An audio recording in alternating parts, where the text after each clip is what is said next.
ఇక ఈ నెల 21వ తేదీన తెలంగాణలోని యూనివర్సిటీల వీసీల 3 ఏళ్ల పదవీ కాలం ముగుస్తోంది. లోక్సభ ఎన్నికలు ముగియడంతో వీసీల నియామకానికి సీఈసీ అనుమతి ఇచ్చింది. దీనితో వీసీల నియామకానికి ప్రభుత్వం ముందుకు సాగుతోంది. రాష్ట్రంలోని 10 యూనివర్సిటీలకు నూతన వీసీల నియామకానికి సెర్చ్ కమిటీలను ప్రభుత్వం ఏర్పాటు చేసింది. ఈ కమిటీలో తెలంగాణ విశ్వవిద్యాలయ నామినీగా OU retired professor Suleman Siddiqui, UGC నామినీగా ప్రొఫెసర్ రాజేశ్వర్ సింగ్ చండేల్, ప్రభుత్వ నామినీగా సిఎస్ శాంతి కుమారి ఉన్నారు. ఒక్కో వర్సిటీకి 3 ఆచార్యుల చొప్పున పేర్లు ఎంపిక చేసి గవర్నర్ ఆమోదానికి రాష్ట్ర ప్రభుత్వం పంపిస్తోంది. గవర్నర్ ఆమోదించిన తర్వాత వీసీ నియామకాలపై ప్రభుత్వం అధికారికంగా ఉత్తర్వులిస్తోంది.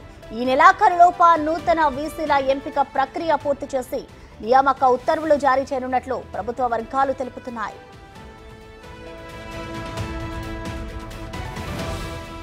గతంలో బీఆర్ఎస్ సర్కారు వీసీలను నియమించకుండా 2 ఏళ్ల పాటు ఐఏఎస్లను ఇన్ఛార్జీలుగా నియమించి వర్సిటీలను ఆగం చేసింది.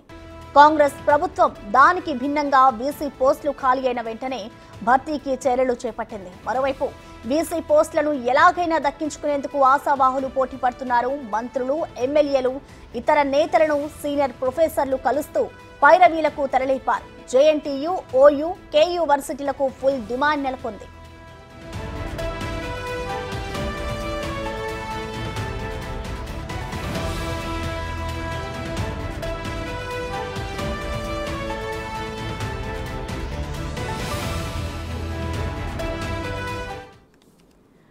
దీనిపై కంప్లీట్ డీటెయిల్స్ మా ప్రతినిధి వేణు లైవ్ ద్వారా అందిస్తారు. వేణు, చెప్పండి, వీసీల గడువు అయితే ఈ నెల 21తో ముగుస్తోంది. దీనికి సంబంధించి ఏ యూనివర్సిటీలకి ఎంతమంది అప్లికేషన్స్ నమోదు చేసుకున్నారనుకోవచ్చు వేణు? ప్రస్తుతం తెలంగాణ వ్యాప్తంగా కూడా ఉన్న యూనివర్సిటీ లోపల గత 10 ఏళ్ల కాలం లోపల కొంత వాటిని నిర్వీర్యం చేశారు. అందులో వీసీల నియామకాలు కూడా నిబంధనల విరుద్ధంగా జరిగాయంటూ కూడా తీవ్ర ఆరోపణలు. ఈ నేపథ్యంలోనే కాకతీయ యూనివర్సిటీ సంబంధించిన వీసీ తాటికొండ రమేష్ వ్యవహారం కూడా విజిలెన్స్ ఎంక్వైరీకి ఆదేశించేంత వరకు కూడా వెళ్ళింది. అయితే ఆయన నియామకం కూడా గత ప్రభుత్వ హయాం లోపల 10 సంవత్సరాలు ప్రొఫెసర్ గా పనిచేయకుండానే తనకు యూజీసీ గైడ్ లైన్స్ కూడా తన నిబంధనలకు అనుకూలంగా లేకుండా తనకు పదవి ఇచ్చారంటూ కూడా తీవ్ర ఆరోపణలు. దానిపై కొంతమంది విద్యార్థి సంఘాలు కూడా కోర్టుకు వెళ్ళడం జరిగింది. కోర్టులో ఇంకా కేసు పెండింగ్ లో ఉంది. ఇక తాజాగా ఆయనపై అవినీతి అక్రమాల ఆరోపణలు కావచ్చు, అందులో ఉన్నటువంటి బడ్జెట్ నిధులను కూడా ఇష్టారీతిన వాడుకున్నారు, అసలు ప్రాజెక్ట్స్ పనిచేయకుండానే నిధులు విడుదల చేసుకున్నటువంటి తీవ్ర ఆరోపణలు. వీటన్నిటిపై విజిలెన్స్ ఎంక్వైరీ ఆదేశించడం కూడా ప్రస్తుతం ఒక సంచలనంగా మారింది. అదేవిధంగా తెలంగాణ ఉన్నటువంటి అటు తెలంగాణ యూనివర్సిటీ చూసుకున్నా, జేఎన్టీయూ చూసుకున్నప్పటికీ కూడా గత ప్రభుత్వ హయాం లోపల ముగ్గురు సీనియర్ ప్రొఫెసర్లను నిబంధన యూజీసీ గైడ్ లైన్స్ అనుగుణంగా గవర్నర్ కు ఆమోది పంపడం జరుగుతుంది. అయితే అందులో సీనియారిటీని అదేవిధంగా వారి యొక్క సర్వీసును పరిగణలోకి తీసుకున్న తర్వాత ఒక్కరిని వీసీగా నియమించాల్సి ఉంటుంది. అయితే ఈ గవర్నర్ దగ్గరికి వెళ్ళిన ఫైల్ విషయం లోపలే గత ప్రభుత్వము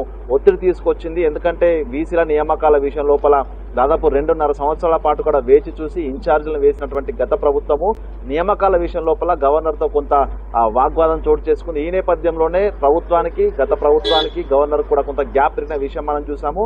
అదే సమస్య కూడా రాను తీవ్రంగా పెరిగి అసలు గవర్నర్ కు ప్రభుత్వానికి కూడా ఎక్కడ కూడా పొసగని పరిస్థితి కూడా చూసాం. సో అట్లాంటి పరిస్థితుల లోపల యూనివర్సిటీలు పూర్తిగా నిర్వీర్యమయ్యాయి. అందులో వీసీల నియామకాలు జరిగిన తర్వాత తీవ్రమైన అక్రమాలు, ఆరోపణలు కూడా బయటికి వచ్చి పూర్తిగా అందులోపల ప్రతిష్ట కూడా మసకబారిపోయింది. ఉన్నత విద్యకు సంబంధించి యూనివర్సిటీలు అనేది ఒక చర్చ జరుగుతుంది. సో ఈ నేపథ్యంలో తాజాగా రేపటితో ఈ వీసీల పదవీ కాలం కూడా ముగుస్తుంది. ప్రస్తుతానికి కాకతీయ యూనివర్సిటీ, హైదరాబాద్ లో ఉస్మానియా తర్వాత కాకతీయ యూనివర్సిటీ ఎంతో పేరునికగా ప్రతిష్ట కలిగినటువంటి యూనివర్సిటీ. సో దీనికి సంబంధించి 2 యూనివర్సిటీలకు అదేవిధంగా తెలంగాణ జేఎన్టీయూ యూనివర్సిటీలకు కూడా దాదాపుగా 12 నుంచి 14 మంది అప్రాక్సిమేట్లీగా అప్లై చేసుకునే పరిస్థితి కనిపిస్తుంది. అందులోపల యూజీసీ నిబంధనలకు అనుగుణంగా 3 ప్రభుత్వం ప్రతిపాదిస్తే గవర్నర్ అందులో ఒకరిని ఆమోదించే పరిస్థితి కనిపిస్తుంది. ఏదేమైనా కూడా గత ప్రభుత్వ హయాం లోపల అప్పుడు పీసీసీ అధ్యక్షుడు రేవంత్ రెడ్డి కూడా యూనివర్సిటీలను పరామర్శించారు. యూనివర్సిటీలోకి దమ్ముంటే మీరు వెళ్ళగలరా అంటూ గత ప్రభుత్వ హయాంలో ఉన్నటువంటి ప్రభుత్వ పెద్దల్ని కూడా ఆయన ప్రశ్నించారు. ఎందుకంటే యూనివర్సిటీలను పూర్తిగా నిర్వీర్యం చేస్తూ అక్కడ విద్యార్థి సంఘాలను అణచివేయడం, అదేవిధంగా రాజకీయ నేతలకు దాన్ని ఒక అనుకూలంగా మార్చే ప్రయత్నాలు చేయడంపై కూడా తీవ్ర పోరాటాలు కూడా చేశారు. ప్రస్తుతం అట్లాంటి పరిస్థితి ఉండకూడదు.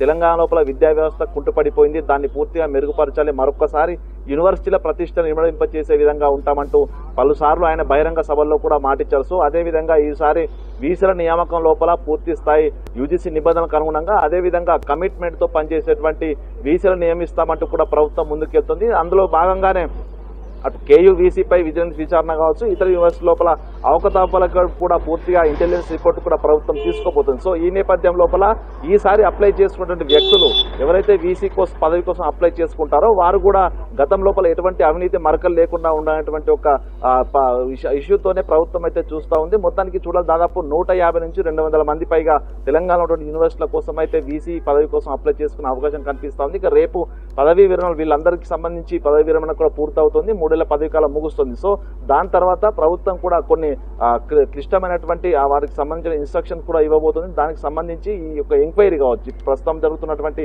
విజిలెన్స్ ఎంక్వైరీ కాకతీయ యూనివర్సిటీ వీసీపై కావచ్చు, ఇతర యూనివర్సిటీలపై ఉన్నటువంటి ఇంటెలిజెన్స్ రిపోర్ట్లు కావచ్చు. వేణు, గత సర్కార్ నియమించిన వీసీలపై అయితే అనేక ఆరోపణలు ఉన్నాయి. మరి ఇప్పుడున్న సర్కార్ రాజకీయ ప్రమేయం లేకుండా ఇప్పుడు ఎలాంటి చర్యలు తీసుకుంటుందనుకోవచ్చు ఇప్పుడున్న కాంగ్రెస్ సర్కార్? ఎందుకంటే ఈ గత ప్రభుత్వ హయాం లోపల రాజకీయ నాయకుల అండదండలు ఉన్న వ్యక్తులే వీసీ స్థాయికి రావడం జరిగింది, వీసీ పోస్టులు కూడా తీసుకున్నారు. దాన్ని ప్రస్తుతం మనం కోర్టులో ఉన్నటువంటి కేసులు దాన్ని సాక్ష్యంగా చూడవచ్చు. ఎందుకంటే వీసీలకు 10 years ప్రొఫెసర్ గా చేయకున్నటువంటి అనుభవం లేకున్నప్పటికీ కూడా అక్రమంగా అడ్డదారి లోపల వాళ్ళు వీసీగా పదవుల కాలం పొందారు. దాంతో పాటుగా వారిపై తీవ్రమైన అవినీతి ఆరోపణలు అయ్యాయి. సీనియర్ ప్రొఫెసర్లుగా వాళ్ళే ప్రొఫెసర్గా పనిచేస్తూ నోటిఫికేషన్ ఇచ్చి సీనియర్ ప్రొఫెసర్లుగా వాళ్ళే ప్రమోషన్ ఇచ్చుకున్న పరిస్థితులు కూడా చూసాం. అంటే ఇవన్నీ కూడా గత ప్రభుత్వ పెద్దల సహకారంతో విద్యార్థులు ప్రశ్నించినా, అధ్యాపక సంఘాలు ప్రశ్నించినా కూడా దీన్ని ప్రభుత్వం పెడిచెవిన పట్టించుకోలేదు. ఈ పరిస్థితుల వల్లనే వీసీ అంటే ఒక యూనివర్సిటీకి ఉన్నత స్థాయిలో ఉన్నటువంటి వీసీని ఇట్లాంటి వ్యక్తి నియమిస్తే పూర్తిగా అక్కడ విద్యా వ్యవస్థ కుంటుపడమే కాదు, విద్యార్థుల సమస్యలు, టీచింగ్ నాన్ టీచింగ్ స్టాఫ్ సమస్యలు కూడా పట్టించుకోక పూర్తిగా యూనివర్సిటీలు అంటేనే ప్రస్తుతం ప్రతిష్ట కూడా దిగజారిపోయింది. అంటే ఇది గుర్తించినటువంటి కాంగ్రెస్ ప్రభుత్వం ఈసారి అట్లాంటి పరిస్థితి రావద్దనేటువంటి ఒక ప్రధాన ఎజెండాతోనే ముందుకెళ్తుంది. అందులో భాగంగానే ప్రస్తుతం ఎందుకంటే మనం చూసాము జనవరి 14, 24 లోపల కాకతీయ యూనివర్సిటీ సంబంధించిన వీసీ మీద అధ్యాపక సంఘాలు ఫిర్యాదు చేశాయి. దానికి విజిలెన్స్ ఎంక్వైరీ చేయడంతో అసలు యూనివర్సిటీలో ఏం జరుగుతుందనే అంశాలు కూడా ప్రధానంగా బయటకు వచ్చే అవకాశం. ఒక విధంగా ఇటు కాకతీయ యూనివర్సిటీ కాదు, అదేవిధంగా తెలంగాణ యూనివర్సిటీ, జేఎన్టీయూ, అదేవిధంగా ఉస్మానియాలో కూడా అసలు ప్రొఫెసర్ల వ్యవహార తీరు ఎట్లా ఉంటుంది, రేపు భవిష్యత్తులో వాళ్ళు వీసీలుగా నియామకం అయితే